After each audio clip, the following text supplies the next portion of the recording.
Gənclər, əsasən də 30 yaş altı gənclər düşünürlər ki, artıq sevgi deyə bir şey qalmayıb, insanlar bir-birini sevmir, sadəcə maraqlı, maddi maraqlar önə çıxır. Bu başından əvvəl yalandır, elə bir şey yoxdur. Sevgi dediyiniz şey kimyasal bir prosesdir, hormonal bir prosesdir və insan var olduğu müddətcə də bu var olacaq. Onun heç bir şəkildə maddi duyğularla qarşılığını ala bilməzsiniz. Maddiyyatın önəmi son zamanlar önə çıxa bilər, amma sevgi dediyimiz duygusal bir bağ hər zaman olub, olacaq və bəzən insanlar o sevgi deyilən o duygusal bağa görə hər şeylərindən vaz keçəcəklər. Hətta tarix boyu yaşandığı kimi hər şeylərindən, hətta ailələrindən, özündən və hətta həyatlarından belə vaz keçəcəklər. Çünki dediyim kimi sevgi hormonal bir prosesdir, kimyasal bir prosesdir.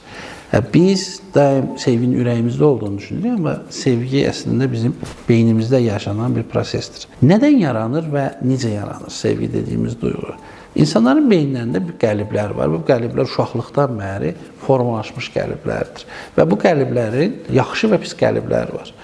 Biz beynimizdəki qəliblərlə insanları dəyərləndiririk. Bəzi insanları pis qəliblərə qoyuruq, bəzi insanları yaxşı qəliblərə qoyuruq ki, və o insanlar arasında da ünsiyyətimizi o mənada qururuq. Amma xüsusi qəliblər var ki, o qəliblər duyğusal prosesi tətikləyən qəliblərdir ki, bu da sevgi qəlibləridir.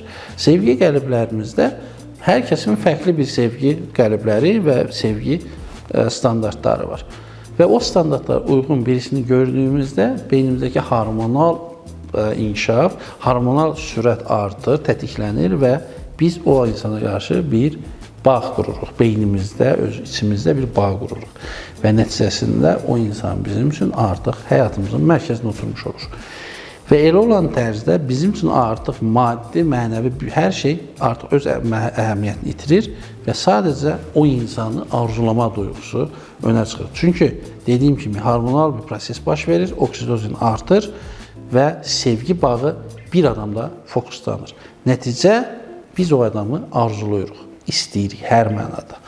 Və bunun nəticəsində də biz o insanın üçün darıxırıq, o insanla fantaziyalar qururuq, o insanla birlikdə keçirdiyimiz zamandan zövq alırıq və onun insan yanında olduğumuz zaman necə axır?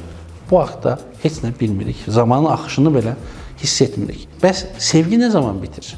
Sevgi o insanın bizim həyatımızdakı hormonal o balansı, hormonal o dediyim tətiklənmənin yavaş-yavaş adiləşdiyi dönəm o sevgi bitir.